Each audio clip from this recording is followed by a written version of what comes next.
Privacy हमारा जीने का एक मौलिक अधिकार है, इसमें कोई हनन नहीं कर सकता। वो ऐप काम कर देगी ताकि महाराष्ट्र में एमएलए खरीद का सामना ले जाए जा सके। पकड़े जाएंगे क्या उस ऐप से वो लोग पुराने जिन्होंने मुस्टंडा और गुंडागर्दी करी इस देश के लोकतंत्र के साथ मजाक? अरे वो ऐप क्या, हम तो कैमरे के भी पक्ष में हैं, बेडरूम के कैमरे के, बशर्ते देश का प्राइम मिनिस्टर गृह मंत्री एक बार नार्को टेस्ट करा ले।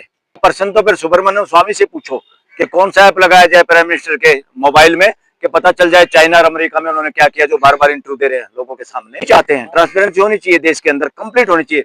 मगर जिस देश का प्राइम मिनिस्टर मीडिया का सामना नहीं कर सकता, उससे घटिया तंत्र किस देश का होगा? निजता का अधिकार मौलिक अधिकार है, राइट टू लाइफ के तहत। उसमें लोगों के अंदर ताक झांक करके पुलिस स्टेट नहीं बना सकते। India is not a police state. आप अपने बच्चों के पीछे पीछे रहेंगे क्या? कोई अपने घर में अपनी पत्नी के भी पीछे पीछे खुद लगे और पत्नी छोड़ के चली जाएगी ऐसे फुद्दू हस्बैंड को? कोई अपने बच्चे के पीछे पीछे लगे, कहाँ जाते हो, किसके साथ खेलते हो, वो बच्चा माँ बाप को धुतकार देगा। नहीं चाहिए ऐसे माँ बाप जो हर स्टेप में मेरे पीछे पीछे लगे। हमें अपने लोगों पे, अपने नागरिकों पे भरोसा है। हर नागरिक मेरे से भी ज्यादा समझदार है, ये प्राइम मिनिस्टर को खुद सोचना चाहिए। लोगों की निजी जिंदगी में निगरानी रखना गैर कानूनी है। Supreme Court right to privacy पे जजमेंट दे चुका है कि प्राइवेसी हमारा जीने का एक मौलिक अधिकार है, इसमें कोई हनन नहीं कर सकता। इस तरह तो कल आप और कहेंगे कि मियाँ बीबी का झगड़ा, उसके बेडरूम में भी कैमरा होना चाहिए, क्योंकि जब वो मियाँ बीबी का तलाक या कोई डोमेस्टिक वायलेंस का मामला होता है तो एविडेंस वो दे नहीं सकती, अबला नारी है, इसलिए पहले ही घर में कैमरा होना चाहिए बेडरूम के अंदर। ये भी कहेंगे that is nonsense on the part of government और anybody who wants such type of rules. और लोकतंत्र में हर मुद्दे पे कुछ भी रूल बनाए, कानून बनाए, उसका आधार होता संवाद। जैसे प्राइम मिनिस्टर ने कहा ना, ड्रामा नहीं डिलीवरी होनी चाहिए। मैं यहाँ प्रधानमंत्री को कह रहा हूँ, ड्रामा नहीं, डिलीवरी भी ऐसी नहीं जो बिना संवाद के हो। ऐसी डिलीवरी लोकतंत्र के खिलाफ है, जहां आप मेजोरिटी के नाम पे मैक्सिमम लोगों को बाहर कर देते हैं पार्लियामेंट से और फिर चोरी चकारी से मेजोरिटी का नाम लेके कानून पास कर लेते हैं। वो डिलीवरी नहीं, वो आतंकवाद है, वो पार्लियामेंट का आतंकवाद है देश के लिए। तो ये जो मीठे मीठे सेंटेंस इस तरह प्राइम मिनिस्टर ने उस दिन कहा कि ड्रामा नहीं डिलीवरी होनी चाहिए, मैं कह रहा हूँ ड्रामा नहीं, संवाद होना चाहिए। जो पार्लियामेंट के अंदर ड्रामा होता है मेजोरिटी के नाम पे, वो नहीं होना चाहिए। स्पीकर और सभापति का ड्रामा नहीं, उनको सीरियस होना चाहिए डेमोक्रेटिक वैल्यूज में कि सबकी सुने। देश में कुछ भी कानून बनाए, अगर उसमें डिस्कशन, डिबेट और संवाद नहीं है पार्लियामेंटेरियन का, तो इस देश के साथ अपराध है और लोकतंत्र के खिलाफ हिंसा है। मैं कहता हूँ ये देशद्रोह है। इसलिए कोई भी अगर नया सॉफ्टवेयर भी डालना है मोबाइल में जिससे लोगों की निजता का हनन होता है, 100% उस पे डिस्कशन, डिबेट होना चाहिए, स्पेशल पार्लियामेंट्री कमेटी में होना चाहिए, सारे लोग, सभी दलों के लोग उसमें शामिल होना चाहिए। जिस आदमी ने जो कहा उस बात को लिखना चाहिए, और किसी की बात को काटना है तो लॉजिकली उसको, सत्ता पक्ष को काटना चाहिए। और देश को इन बातों का पता होना चाहिए, क्योंकि अल्टीमेटली पार्लियामेंट में जो होता है वो हमारे एजेंट हैं, हमारे प्रतिनिधि हैं। वो प्रतिनिधि भी क्या करते हैं, हमारी नजर उन पे होनी चाहिए। अब लोगों की निजी जिंदगी पे नजर होने की बजाय देसी पैगासस के जरिए देश की नजर पार्लियामेंटेरियन पे होनी चाहिए। एक एक पार्लियामेंटेरियन, एक एक विधानसभा का मेंबर, जनप्रतिनिधि देश के लिए क्या कर रहा है, अपने हल्के के लिए क्या कर रहा है। देश के पार्लियामेंटेरियन तो जो पार्लियामेंट में बैठे हैं वो तो एक तरह से उसके घरेलू नौकर की तरह हो गए पॉलिटिकल पार्टी के। बीजेपी के एमपी हों चाहे कांग्रेस से चुने हुए एमपी हों, पार्लियामेंट में जाने के बाद वो बीजेपी या कांग्रेस के एमपी नहीं रहते, वो जनप्रतिनिधि हैं देश की जनता के। तो पार्लियामेंट की चार दीवारी में अगर चले गए तो आप कोई बीजेपी नहीं, कोई कांग्रेस नहीं, ये ड्रामेबाजी बंद करनी चाहिए। प्राइम मिनिस्टर को इसमें शुरुआत करनी चाहिए।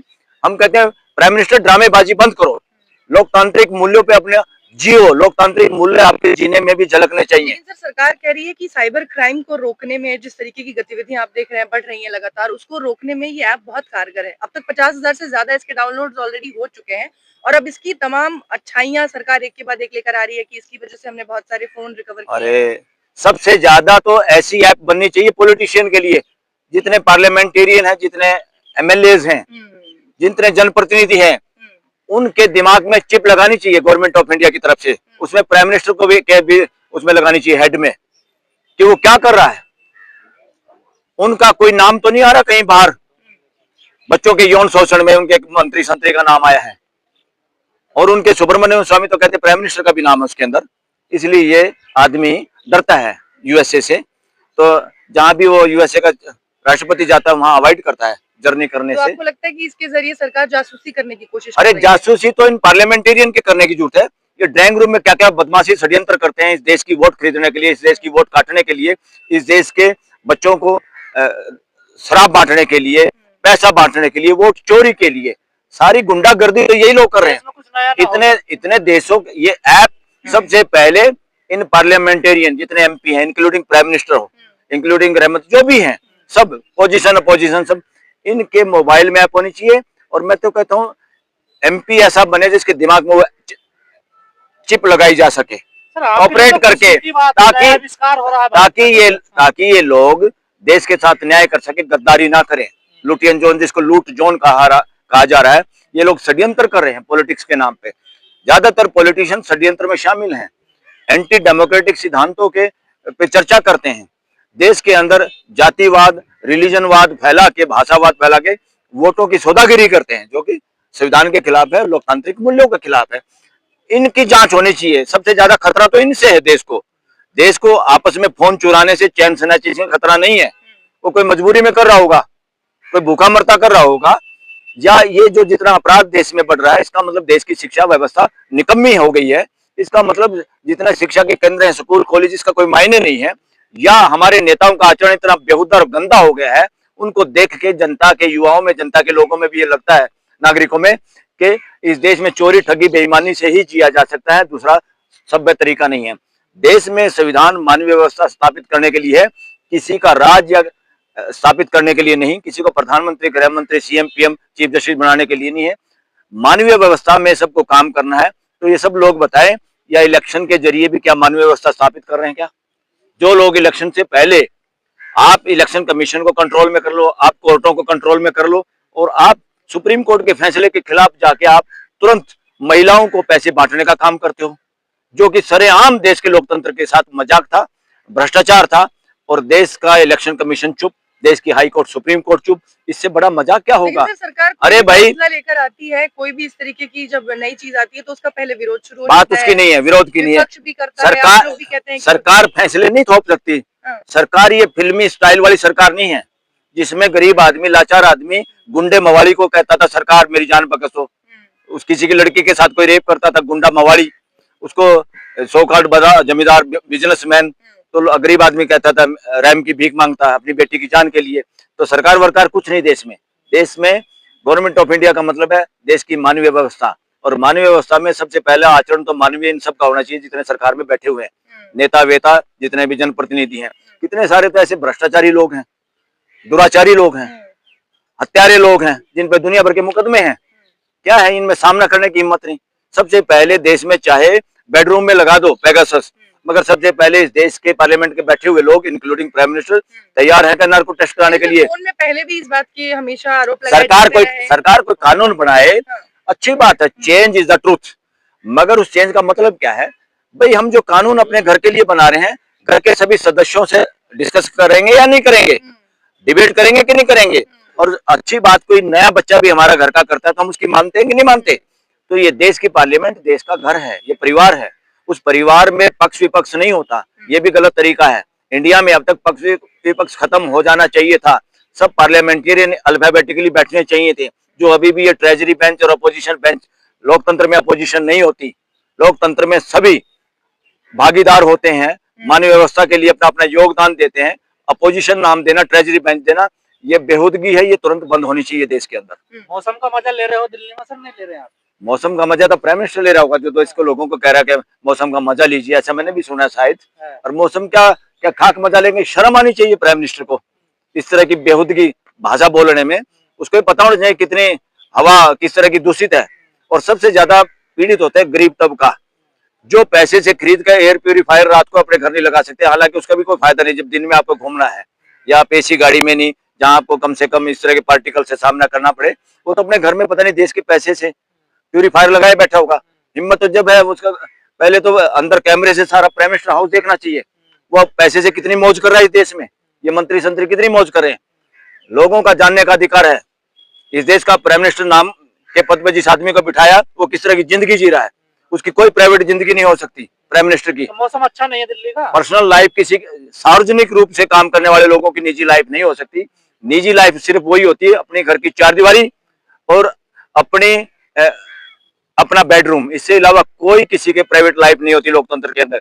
आप लोकतंत्र के अंदर प्राइवेट लाइफ को होगे। लेकिन अब तो आपके फोन के जरिए सरकार वहां भी घुस जाएगी, आपके बेडरूम में आप क्या बातें कर रहे हैं, किससे बातें कर रहे हैं। इसीलिए तो नहीं घुसना चाहिए ना। हाँ। अगर उसमें लॉ का वायलेशन है, सुप्रीम कोर्ट का वायलेशन है राइट टू प्राइवेसी में, तो चैलेंज होगा, रोका जाएगा। मगर उससे पहले तो ये अपोजिशन नाम की जो चिड़िया है इन्हीं को रोकना चाहिए, पार्लियामेंट में जो लोग हैं। अब बीजेपी के तो रोक नहीं पाएंगे, तो बीजेपी में तो सबसे ज्यादा डिक्टेटरशिप है, जो अपने आप को सबसे बड़ी पार्टी कह रहे थे। इतनी बेहूदगी तो मैंने देखी नहीं कहीं, जहां प्राइम मिनिस्टर से एमपी मिलते हुए डरता है, उसकी औकात ही नहीं कोई प्राइम मिनिस्टर से मिल ले, ऐसे सीएम से। ट्रांसपेरेंसी की बात कही जा रही है कि जो लोग ब्लैक मनी रख रहे हैं, जिन लोग के पास अकुत संपत्ति है, वो ट्रेस आउट होंगे कि वो कहाँ कहाँ खेल कर रहे हैं रोज। जैसे नोटबंदी हुई थी तो सिर्फ उन्हीं पर शिकंजा कसा गया था, ठीक वैसे ही। इससे मतलब जो धन्ना सेठ है, जो मोटा माल रखे हुए हैं, उनको सब फोन से वो कब तक छुपाएंगे, उनको बात करनी पड़ेगी। अरे धन निकालने के लिए तो नोटबंदी की थी, जिसपे सुप्रीम कोर्ट ने बड़ी बेहूदगी के साथ स्टैंप लगा दी थी, मोहर लगा दी थी। ये सही है, जहां पे राय मशोरा नहीं लिया गया उसे रिजर्व बैंक से, पॉलिसीज को फॉलो नहीं किया गया, सारे पैसे तो बाहर आ गए।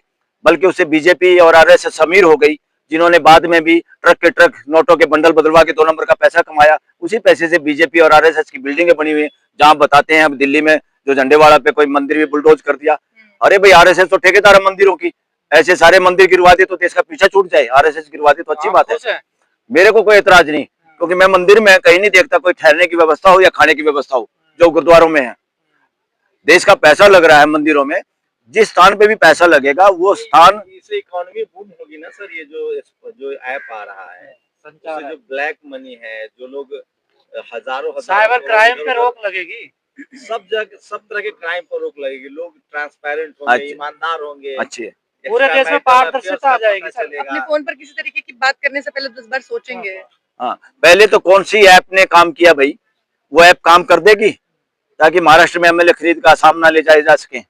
पकड़े जाएंगे क्या उस ऐप से वो लोग पुराने जिन्होंने मुस्टंडा और गुंडागर्दी करी, इस देश के लोकतंत्र के साथ मजाक किया है?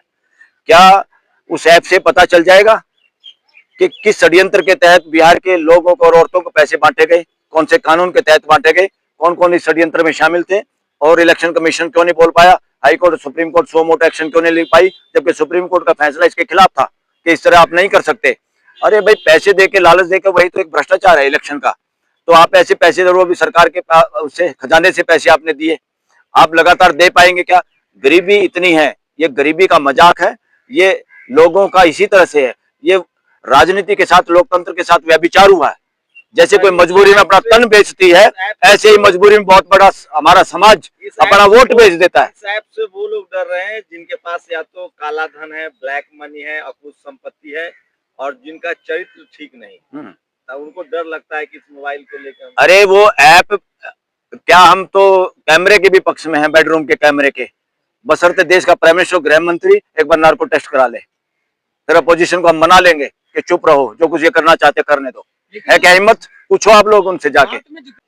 आस्था और पूंजीवाद दोनों लोकतंत्र के दुश्मन हैं, दोनों अमानवीय हैं, अस्तित्व के खिलाफ हैं। ये दोनों चीजों के जो पक्ष में खड़ा सब जो मानवता के खिलाफ है। कह रहे हैं कि मैं ईमानदार हूँ, जनता मुझे चुन रही है। इन्होंने कहा आपको लोकतंत्र क्यों चाहिए? मोदी जी देश को बेहतर बना रहे हैं, हम सबसे बड़ी ताकत बन रहे हैं। इंडिया।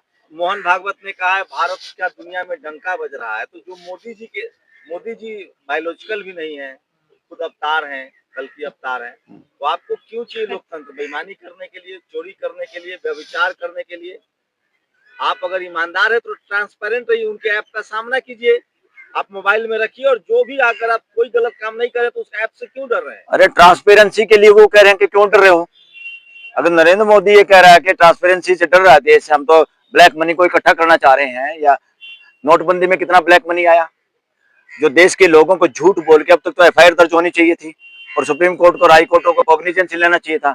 आप इलेक्शन के बहाने लोगों का ब्रीच ऑफ ट्रस्ट नहीं कर सकते, झूठ बोल के आप वोट नहीं ले सकते, और दूसरा जो आप ये कह रहे थे, जो आदमी पूरे देश को सुधारना चाहता है या जो लोग सुधारना चाहते हैं वो पहले खुद सुधर लें। गर्लफ्रेंड बॉयफ्रेंड पर भी नजर रहेगी सर, कोई जाति के अलग होके प्यार ना करे, कोई किस लड़की से बात कर रहा है, कॉलेज जाने वाला लड़का कहीं प्यार तो नहीं कर रहा है, पढ़ाई कर रहा है कि नहीं, इस तरह की चरित्र की ट्रांसपेरेंसी आएगी। ये द्वापर युग आएगा, त्रेता युग आएगा, तो ये साक्षात राज होगा। ये प्रश्न तो फिर सुब्रमण्यम स्वामी से पूछो कि कौन सा ऐप लगाया जाए प्राइम मिनिस्टर के मोबाइल में कि पता चल जाए चाइना और अमेरिका में उन्होंने क्या किया, जो बार बार इंटरव्यू दे रहे हैं लोगों के सामने। और दूसरा, जो आदमी ट्रांसपेरेंसी चाहते हैं, लोकतंत्र तो है में ट्रांसपेरेंसी लोकतंत्र का आधार है, हम भी चाहते हैं ट्रांसपेरेंसी होनी चाहिए देश के अंदर, कंप्लीट होनी चाहिए। मगर जिस देश का प्राइम मिनिस्टर मीडिया का सामना नहीं कर सकता, उससे घटिया तंत्र किस देश का होगा? जो तंत्र अपने देश में, जो डेमोक्रेसी के अंदर कोई प्राइम मिनिस्टर मीडिया का सामना नहीं कर सकता, इससे खतरनाक सिचुएशन पूरी दुनिया की नहीं है। इतना तो दुनिया के सबसे बड़े जो क्या थे वो डिक्टेटर थे, वो भी मीडिया के सामने आ जाते थे। इसका मतलब क्या माने? नरेंद्र मोदी दुनिया का सबसे बड़ा डिक्टेटर है जो मीडिया का सामना नहीं कर सकता। ये लानत है डेमोक्रेसी पे, पूरे देशवासियों पे लानत है कि हम इस तरह के लोगों को सत्ता में बिठाए बैठे हैं कि जो मीडिया का सामना नहीं कर सकता। और देश के लोग अंधभक्ति में, अंधभक्ति यानी आस्था और कैपिटलिज्म, पूंजीवाद, दोनों एक सिक्के के दो पहलू हैं, दोनों अमानवीय है, मानवता के खिलाफ है, लोकतंत्र के खिलाफ है। ये लोकतांत्रिक मूल्यों के आधार पर चल ही नहीं सकते, इसलिए लोकतंत्र का विनाश करके ही इनकी जड़ें हरी होती है। आपको लगता है कि निजता के अधिकार का हनन करता है ये ऐप जो सरकार लाना चाह रही है? निजता के अधिकार जो है नागरिकों को, उसका हनन करती है? निजता का अधिकार मौलिक अधिकार है, राइट टू लाइफ के तहत। उसमें लोगों के अंदर ताक झांक करके पुलिस स्टेट नहीं बना सकते। India is not a police state. Police state का क्या मतलब होता है? जहां हमेशा पुलिस आपके पीछे पीछे होती है।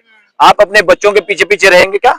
कोई अपने घर में अपनी पत्नी के भी पीछे पीछे खुद लगे और पत्नी छोड़ के चली जाएगी ऐसे फुद्दू हस्बैंड को? कोई अपने बच्चे के पीछे पीछे लगे, कहाँ जाते हो, किसके साथ खेलते हो, वो बच्चा माँ बाप को धुतकार देगा। नहीं चाहिए ऐसे माँ बाप जो हर स्टेप में मेरे पीछे पीछे लगे।